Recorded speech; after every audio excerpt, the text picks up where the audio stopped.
How many of you have seen the TED Talk? Hands up. One. Great. So I can repeat myself.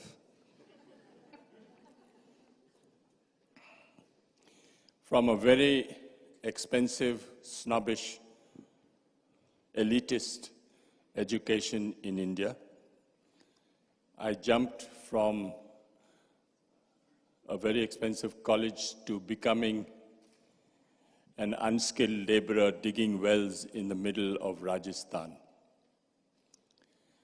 And my mother didn't speak to me for many years, because in India, everything is set, and you're supposed to do what the family tells you, and I did everything wrong. And I went and stayed in a village for about 5 years, digging wells, and I found the most extraordinary knowledge and skills that very poor people have, which you don't read about it in university or college. You don't see it you just have to experience it. And I found that this knowledge and skill and wisdom was not only in India, indeed later on all over the world. And why was it not possible to bring this knowledge, skill and wisdom into mainstream and show that this knowledge, skill and wisdom, which has been surviving for hundreds of years, still can solve problems in villages, in communities around the world. So I thought I would start. My real education started when I started digging wells with very poor people, and I thought I'd start a Barefoot College only for the poor. What the poor thought was important would be reflected in the college. And as a result of this exposure, we redefined professionalism. Who is a professional today? A professional today is someone who has a combination of competence, confidence, and belief. A water diviner is a professional. A traditional midwife is a professional. A traditional bone setter, a communicator, a puppeteer is a professional. So we thought we would bring these people into the college and show that they had a skill to offer that would change the lifestyle of people in villages, change the mindset of so-called paper-qualified professionals who come from very expensive schools and colleges, and show that these people need to be respected because the community respects them, and their skills need to be applied because that application of skill has actually improved the lives of many people in the villages. So Barefoot College is 500 miles southwest of Delhi. It's a very small village in a village called Tilonia, 2,000 people. And you know, Mark Twain said, never let school interfere with your education. School is where you learn how to read and write. Education is what you get from your family, from your environment, and from your community. And then I came across this very fantastic quotation of Alfred Toffler. The illiterate of the 21st century is not someone who can't read and write, but is someone who can't learn, unlearn, and relearn. This is the essence of the Barefoot College. How much are you prepared to learn, unlearn, and relearn? So when people said that you have these strange ideas, can you put it into practice?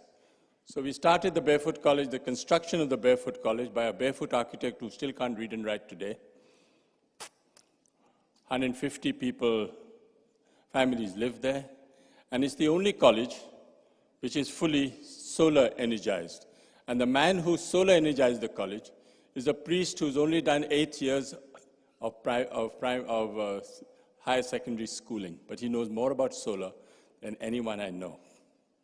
He's a priest in a nearby temple, and he installed all the panels in the roof in this Barefoot College, 100 kilowatts of panels on the roof, and I have, for the next 25 years, I have no problems with power. 500 lights, fans, computers, all work off solar. And he has actually trained people from the village to look after the repair and maintenance of these solar panels. It's the only college which is fully Wi-Fi, and it's already in the 21st century. But then we felt that we had to do something with a difference. You know, the best way of communicating today in the world, it is not television, it is not telegraph, it is not telephone, it is tell a woman.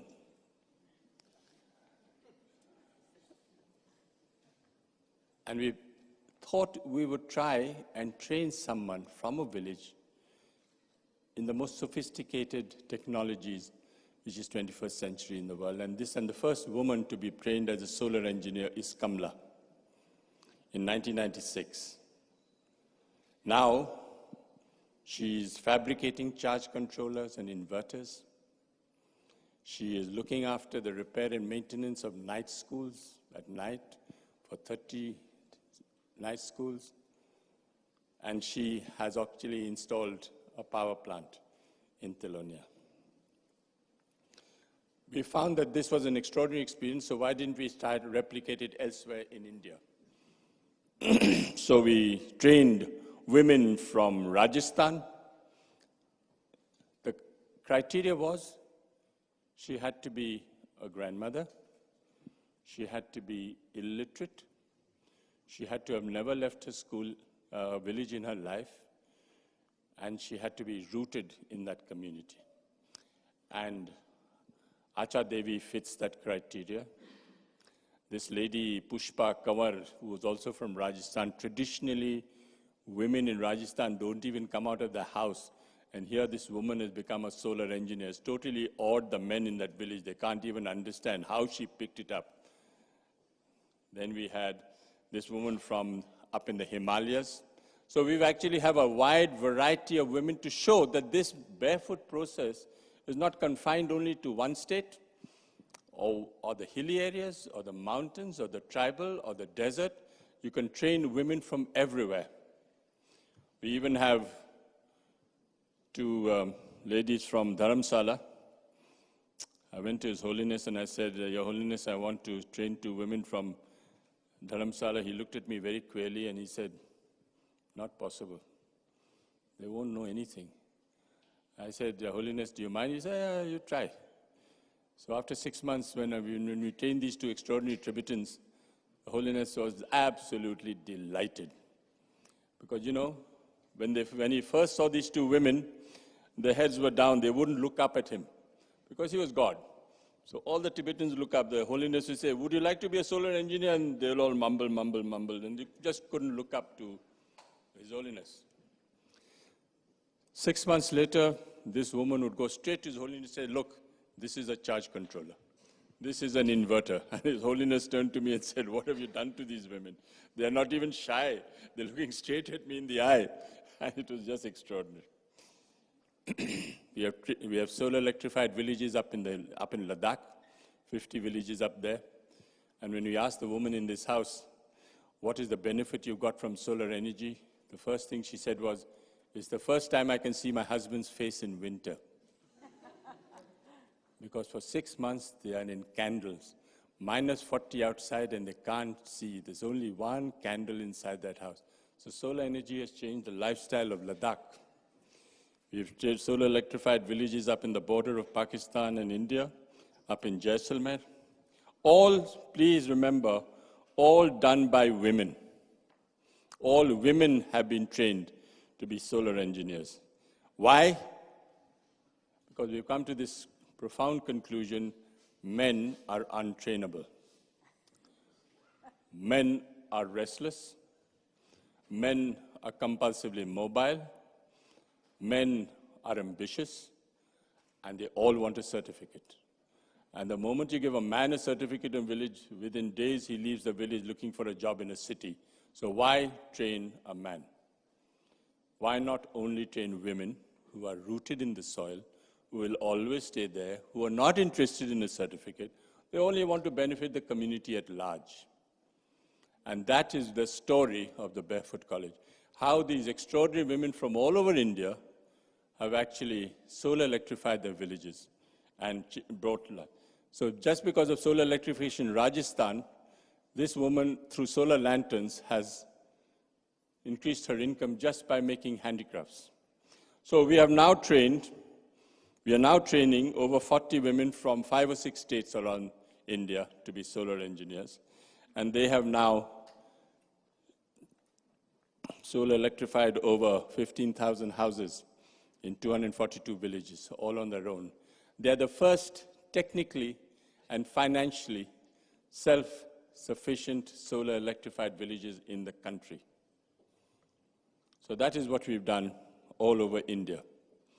We thought we would try and replicate the barefoot process abroad, now that we've tried to see how it has worked in India. So we went to Africa. Between 2004 and 2014, we have actually covered the whole continent of Africa. 32 countries, with the least developed countries we've covered in Africa. All of them who are identified by the UN as least developed. Can you imagine? They have this as their light in their house. The biggest expense in Africa is lighting, then food, then medical, and then education. So if you can solve the problems of lighting in Africa by solar electrifying them, you will save tremendous cost, and they could put that into food and education and medical. So this we found in all over Africa. They have the same thing, but they call it by different names. In Uganda it's different, in Tanzania, in Sudan, in Chad. Everyone has that same little thing, but they call it by different names. And for 5 liters, they have to sometimes walk 10 kilometers, only for 5 liters of kerosene. So each family spends between 3 to 5. So we say, if you're spending already 3 to 5, why don't you spend it on solar? Are you willing to spend the same money on solar as on kerosene and candles and torch batteries? And they agree. So when we go to these communities and say that you have to agree to spend on solar lighting, are you also agreeing to send me a grandmother? Big joke, ha ha, hoo hoo, grandmother, take my grandmother. You know, this is a big joke all over. So then we get serious. We said, all right, the grandmother has to be, and in Africa you're a grandmother at 35. Between 35 and 50, yes. Illiterate, no problem. Is she willing to go to India? Then it becomes serious. India, 6 months? I said, yes, 6 months. You're going to take my grandmother and make her into a solar engineer in 6 months? I said, yes, as long as you all agree. The whole community has to agree. And of course, the husband is in a state of shock. He can't even say yes or no because it's too much for him, for his grandmother to go off. But anyway, every grandmother that we have trained goes screaming onto the plane, hates the idea, doesn't want to go. So when they all go, it's like a funeral. They think they are not going to come back. They think they're going to be sold to the Arabs somewhere. All sorts of rumors are spreading. Then I went to Sierra Leone, which was the last country on the Human Development Report Index. So I said, let's go to Sierra Leone. So I went to Sierra Leone and we did the same thing in Sierra Leone. 2 years later, the Minister for Education is driving down to Freetown dead of night and he sees this village which has got electricity. He walks in, he says, what happened? How did this village get electricity? Oh, crazy Bunker Roy in his pajamas came and took these 2 women to India and brought them back, and he's been solar electrified. He goes straight to the president and he says, do you know that there's a solar electrified village in your country? He didn't know. Next day, half the cabinet went to see these 2 women. How did it happen? So he summoned me. And he said, can you train me some grandmothers in Sierra Leone? I said, Mr. President, I can't do it.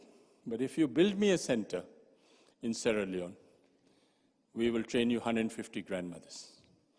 He did exactly that.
Sorry, we have lost touch with that.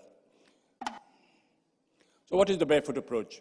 You go to a whole community, ask them how much they are spending on candles, batteries, kerosene, torch batteries, and wood. Then we get the whole community together to form a committee to collect the money as and when they agree to how much the money they're prepared to pay. Then we tell them that each house will have a 40-watt panel on the roof, will have a battery, and you will have light ensured for 7 years, so long as you pay the contribution that you said you would pay. And that contribution goes to the replacement of the batteries in 5 years and to the salary of the barefoot woman solar engineer. And then they select the grandmother. Today, there are, in 32 countries around Africa, we have 300 grandmothers trained. They are the only solar engineers of the whole continent of Africa, because the men have disappeared. The men have either got into the city or gone abroad. They don't come back to the village. They're not interested in coming and installing solar lights. They're only interested in selling, and that's it. They want that communication link to go. So, in the whole continent of Africa, we have now solar electrified.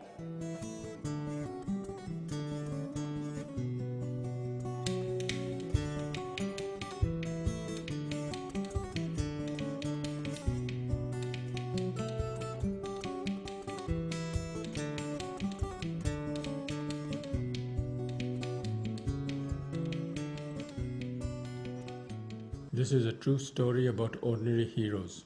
This is about very simple rural women in Africa, from Ethiopia to Gambia, from Mauritania to Tanzania, from Sudan to South Africa. A quiet revolution is taking place. Illiterate and semi-literate rural women, most of them grandmothers, who have never left their villages in their lives, are proving the impossible is possible. By their hands-on approach, they are baffling high-powered engineers, universities, donors, development planners, and paper-qualified experts by demonstrating incredible sophisticated technology skills and exposing the fundamental inadequacies of the rigid theoretical formal educational system. Without using the written or spoken word, they have come to India to be trained in 6 months to be solar engineers through the use of the sight and sound. Unlike the universities and other urban-based training courses that are all theory and no practice, it is not surprising these women know more about practical installation, fabrication, repair and maintenance than any paper-qualified certified solar engineer in any university or engineering college in Africa or India after 5 years.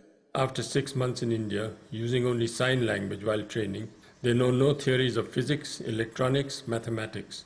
All the women sitting together on one table learn how to assemble charge controllers and inverters, how to establish a rural electronic workshop in small rooms donated by the community, install solar panels on the roofs, connect them to deep cycle batteries. In 2011, the President of Sierra Leone has constructed the first Barefoot Training Center in Contaline in Africa, where now these 12 barefoot women solar engineers will train 150 grandmothers from all over the country. Poor communities in all these countries in Africa have agreed to pay what they now pay for kerosene, candles, wood, torch batteries and diesel. Depending on their economic status, they have agreed to pay between $5 to $10 a month per solar unit. This is a fundamental breakthrough because nothing should be free. 214 solar grandmothers as of today Solar electrified 13,000 houses in 186 villages. The first technically and financially self-sufficient solar electrified villages in the whole continent of Africa, indeed the world.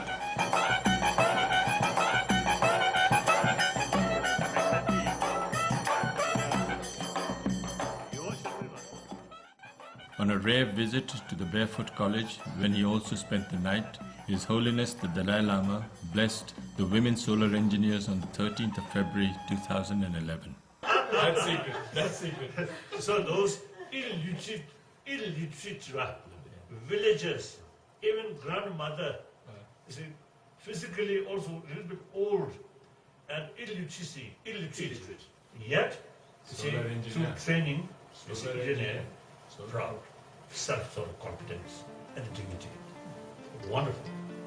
By 2013, by including Liberia, South Africa, Southern Sudan, Zimbabwe, Burundi, Zanzibar, almost all the countries in the continent of Africa will have been covered, saving 1.5 million liters of kerosene from polluting the environment and thousands of tons of wood from being cut, depleting the already fragile forest. The Indian government has approved the proposal to establish 5 barefoot training centers, solar electrify an additional 11,000 houses in 200 more villages spread over the whole continent of Africa. Sitting in Tinjamban under the light of India, we're very happy tonight because it was very, very dark in Tinjamban before. There is no question. The barefoot approach is here to stay. What Mahatma Gandhi said comes to mind. First they ignore you, then they laugh at you, then they fight you, and then you win.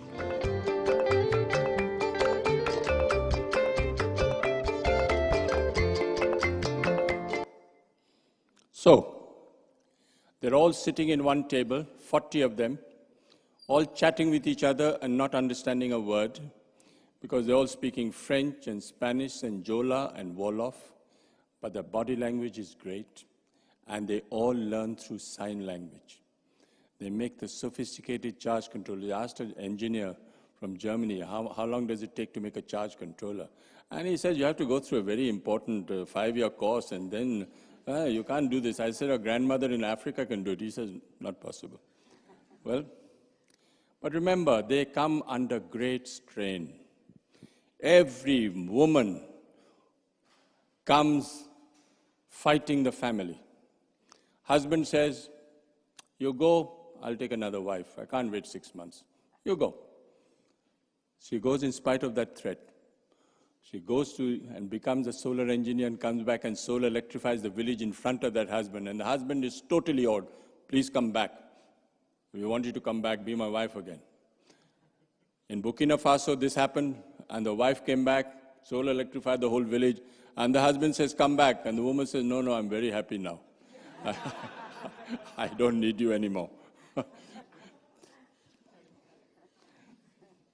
So we have covered the whole world, and our budget is very small, but the idea is big, it's huge. And we can't do without partnerships. We have to have, it's not a business model, it's a partnership model.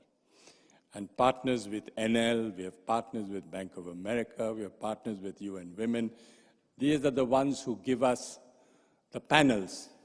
But every grandmother who comes to India is paid for by the government of India. Extraordinary. Any grandmother I select from any part of the world, the government of India pays the airfare and 6 months training costs.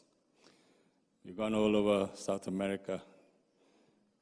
So when His Holiness came and saw, he said something very profound. We made a puppet of him as well. He said, now that you've shown the Barefoot College working in practice, let's see if the experts and the professors and the people who have PhD can make it work in theory. Because everything is practical, and in theory we are doing everything wrong. And still it is working.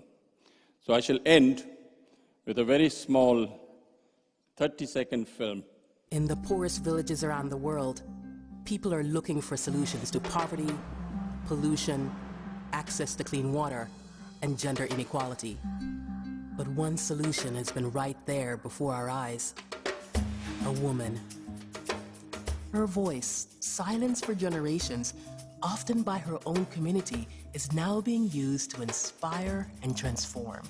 Her lack of formal education isn't her limitation. She has the gift of traditional knowledge and conventional wisdom, and the courage to help us create a sustainable world from the ground up. Releasing her potential starts with a journey, one that begins in Rajasthan, India at Barefoot College, where she meets a world full of new challenges and possibilities.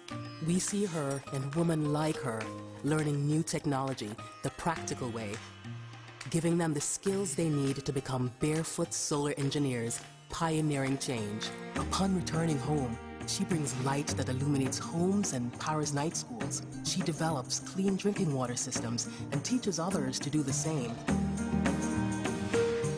paving the way for a better quality of life for all. The proof.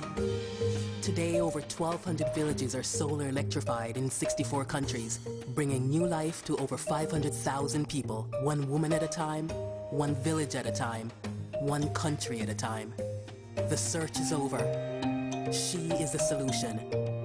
She is a barefoot woman, and she is our future. Being the change we would like to see in the world starts by empowering her. Share her story. Share this video and join the movement.